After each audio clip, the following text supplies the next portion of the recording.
On the road with the Western Ag Network at the American Sheep Industry Association's annual convention in Denver, Colorado. Brought to you by the American Lamb Board. Hi everybody from the Western Ag Network. I'm Russell Nemetz, and it's time for another On the Road feature. Well, the Mile High City is certainly buzzing with livestock producers as the American Sheep Industry Association's annual convention and the National Western Stock Show are both underway here in Denver this year at the very same time. Now, our coverage of the ASI convention this year is sponsored by the American Lamb Board, inviting sheep producers to attend 3 upcoming targeted grazing workshops taking place in Temple, Texas and Roxborough, North Carolina in May, and one coming up this summer in Fresno, California. In the meantime, you can jump online and learn more at lambboard.com. Well, every year, ASI convention attendees receive important updates on every aspect of the U.S. sheep industry, and yes, you guessed it, that includes wool. Now, with us is the ASI's Deputy Director, Rita Kourlis-Samuelson. And Rita, for as long as I've known you, and that's a long time, one of your biggest passions truly is wool. And here at the ASI and across America, there are a lot of exciting things going on with American wool. There certainly are, and you're absolutely right, and you talked about it perfectly. Wool is my passion, but for good reason, because wool is just such a wonderful natural fiber with natural characteristics. They're characteristics that all sorts of other man-made fibers try to duplicate.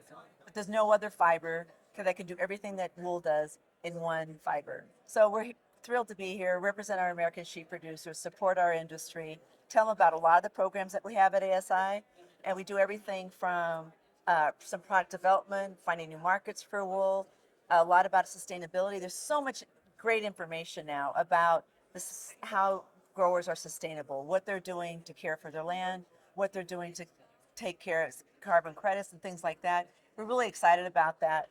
And not to mention that wool is a natural fiber, it biodegrades. So it's a win-win in every way. And also, people forget that wool is also one of the first fibers that was reused. So there's a lot of good things about wool for the environment. We're proud about our growers. They take a lot of pride in producing their wools. We sell wools a lot here in the United States. We've got great wool fabrics produced here, and they're able to send some overseas too and share a good story about wool. Well, and truly, those that are enjoying and wearing American wool know that there's a big difference on the product that we're all wearing today versus maybe 40, 50 years ago in our grandparents' era, correct? Good point. That is a really good point. A lot of the wools now, a lot of the growers have finer sheep or raising finer sheep. The genetics are finer, which means that the wool bends a little bit more. It's finer, not in quality, but in actual diameter. So it's more comfortable next to skin. There's a lot of next to skin wool products. So we're happy to talk about those. And a lot of Rambouillet, Merino wools raised in the United States, which are very good for next to skin.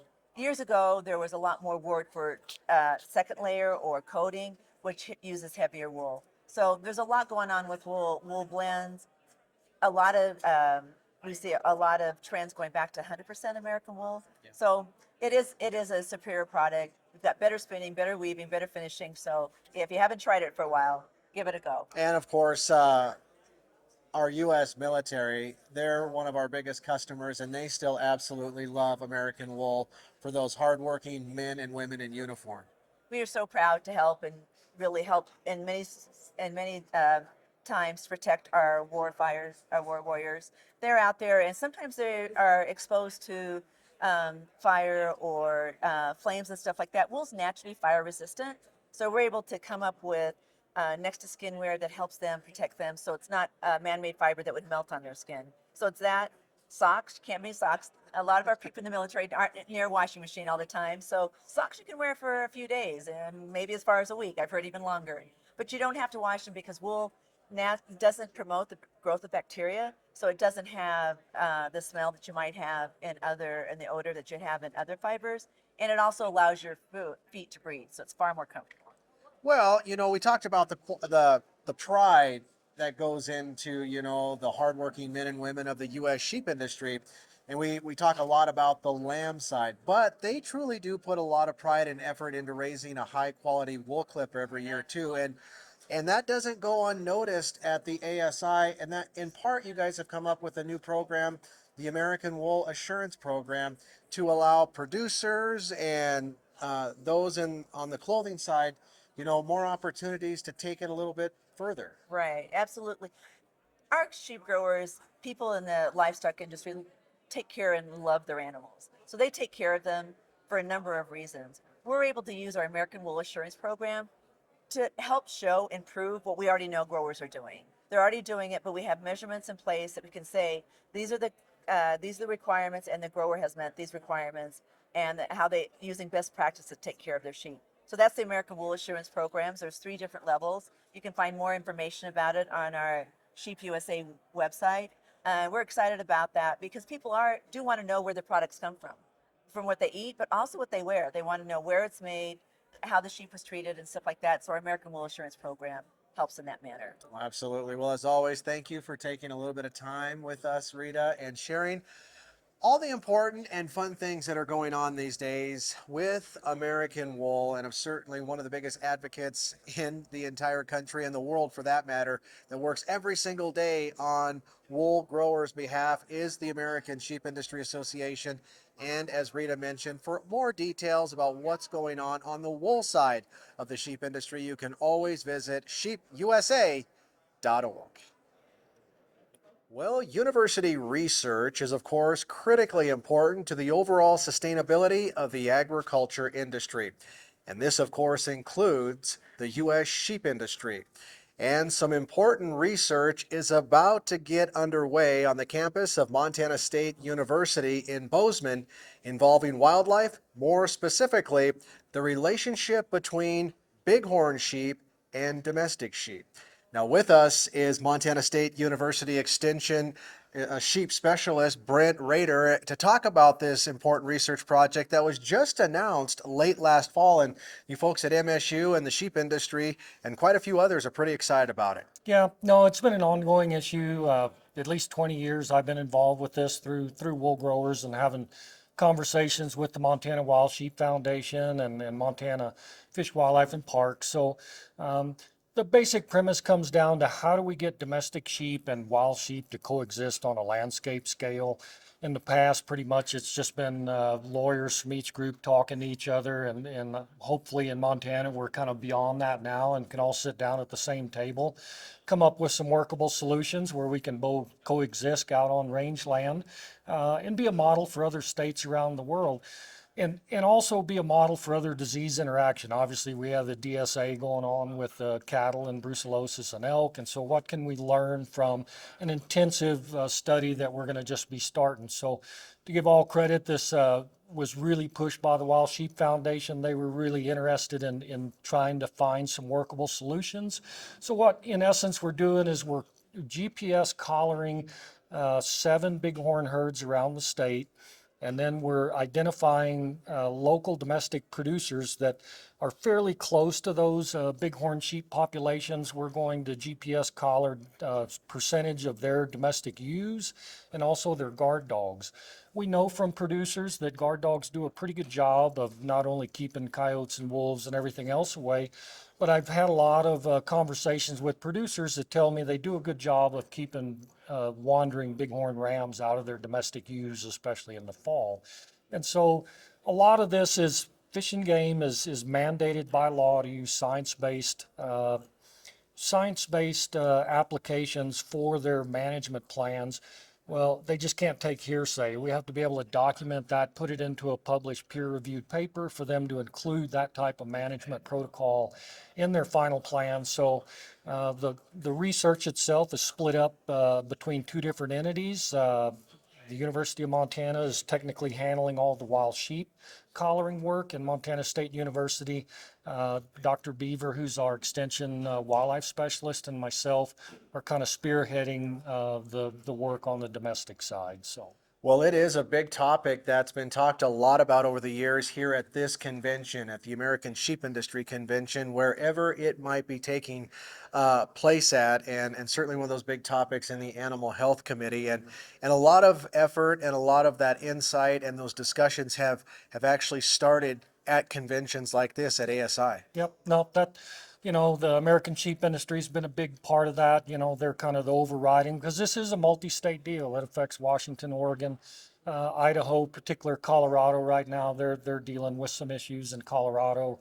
And so hopefully, I just had we have a statewide wildlife or bighorn conservation committee that kind of advises Fish, Wildlife, and Parks on some of these issues.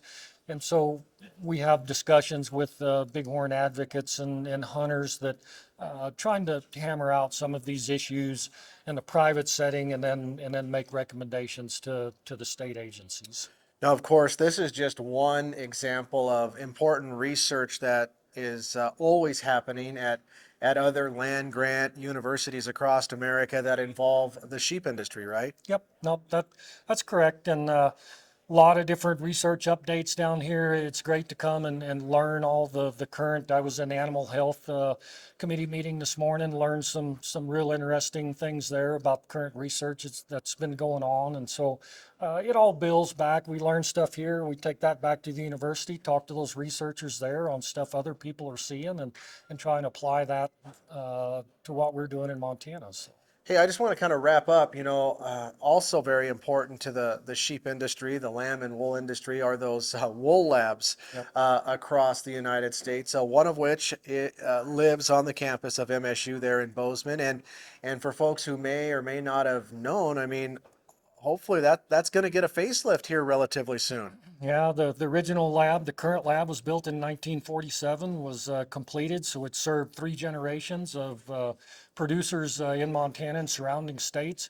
Most people don't realize we've only got 2 university wool labs left in the United States, one of them at Texas A&M in San Angelo, and the other one's at Montana.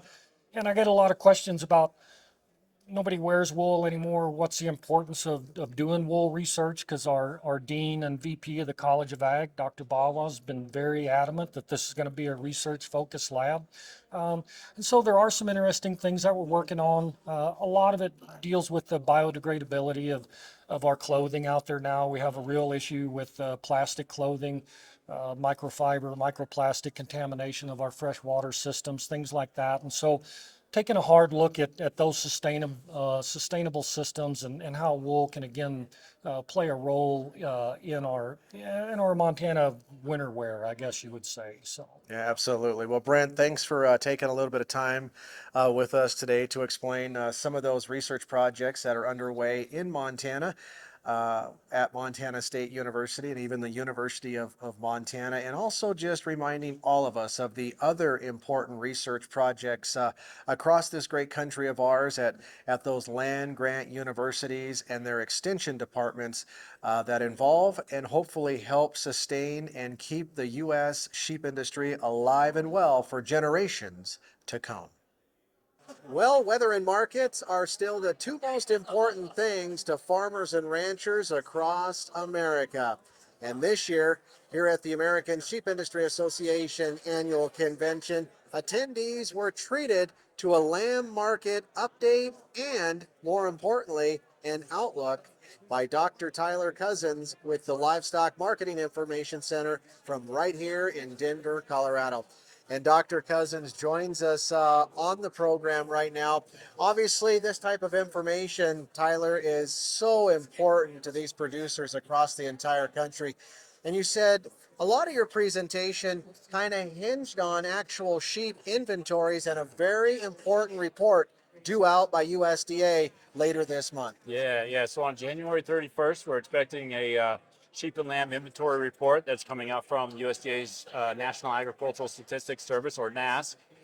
This is a key report that comes out once a year. So it kind of gives us a snapshot of where we were in 2023 and where we will be standing as far as what we should be expecting in 2024. So it's a key report that we look at where we kind of are at the beginning of the year and what we should expect as far as moving forward in 2024 and kind of a forecasting efforts that we do. specific things to be looking at from that report. Obviously all sheep and lamb inventory levels, where we stand as far as inventory levels at the beginning of the year. Other things looking at is the breeding, kind of the breeding flock side of things, and that kind of gives us an idea of what we should be expecting as far as supplies moving forward through 2024 and arguably into 2025. Another thing that I'll be looking at specifically is just the lambing percentage. Gives us an idea of if we're seeing any increases or decreases in just potential supplies moving forward from here. So kind of some key reports looking key figures looking for from that report. Yeah, absolutely. A lot, if not everyone in the entire industry will be waiting for that sheep inventory report. As Tyler mentioned, only comes out once a year. Just to see where that inventory is at, especially after a couple of years of severe drought, especially out here in the West.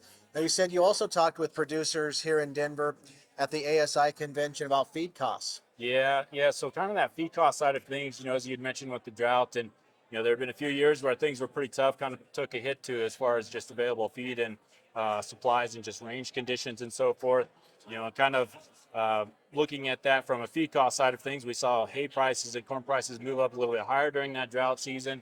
We've seen some of that start to taper off here towards the end of 2023 and as we start 2024. So on a feed cost side of things, I think that gives some breathing room for these producers to maybe make some production decisions if they want to moving forward. So kind of looking at that and potential just implications as far as economics go for these producers moving forward. Now, there was a little bit of a silver lining as we wrap 2023 up after a pretty challenging year in 2022. That lamb market actually came back as we kind of wrapped up last year. What were some of the indications? I mean, it was a good way to wrap up and maybe kick off the new year of 2024. Yeah, absolutely. As we kind of finished 2023, we saw specifically kind of these lighter weight lamb prices, kind of the 60 to 90 pound lamb prices, kind of start to move higher into the $2 range. And as we've started 2024, there's been a few of these markets where prices have been over $3. Very positive sign, prices that we don't see very often, arguably, in the lamb industry. And a lot of that strength in prices also continued into the fed lamb price. Where we saw prices through the end of arguably the second half of 2023, where fed lamb prices stayed about $2 or just below $2, which seasonally they moved lower, specifically through that fourth quarter. And so we've seen those hold very strong. A lot of that is due to just the lamb cutout value holding very strong, very steady. That's translating down into just stronger prices for those lambs as well. And I would argue those strong prices is just demand holding very strong as far as consumers' willingness to pay for these prices, for lamb and to consume it. So that is a positive sign for the industry. There's a strong base consuming this lamb. And finally, I want you to look into your crystal ball, because this is the $64,000 question and what every sheep producer across the country wants to know. Is that positive trend that we saw at the end of 2023 and here as we kick off the new year, is it going to hold and continue on for the rest of this year? Yeah, I think there definitely are some signs that we'll see some strength in these prices. And why I kind of say that is, looking at this inventory report, kind of bringing that up at the beginning of our discussion here, the long-term trend as far as inventory levels goes is a gradual decline here. So tighter supplies means prices go up. And so we're seeing some of that play out here. I think some other factors that we have to consider here specifically, one is we have Easter that is March 31st, a little bit earlier than usual. So I wouldn't be surprised if these prices stay fairly robust here through the first quarter at least. Seasonally, they tend to move a little bit lower towards the summer months there. That's just the typical seasonal pattern. But I think the other thing we have to keep in mind here is, we're going to have marketing start to pick up here for Easter just to meet that demand. But as we finish 2023, dressed weights were arguably well below typical levels. So if you kind of factor in, arguably maybe we have a little bit higher marketing of lambs, but a lower dress weight will translate into lower lamb meat supplies. So that should help strengthen prices if that trend continues here into 2024. So, I think prices here are looking positive, at least through the near term. Hey, that's a perfect way to wrap up the interview. Dr. Cozzens, thank you for being with us. And again, for more important and useful information and analysis just like that we've talked about during this interview, you can always visit the Livestock Marketing Information Center's website online. Again, a big thank you to the American Lamb Board for sponsoring our ASI convention this year from here in Denver, Colorado. By the way, make plans right now to attend the 2025 ASI convention headed back to sunny Scottsdale, Arizona next January. For more information, jump online and visit the American Sheep Industry Association's website at sheepusa.org. On the road with the Western Ag Network at the American Sheep Industry Association's annual convention in Denver, Colorado. Brought to you by the American Lamb Board.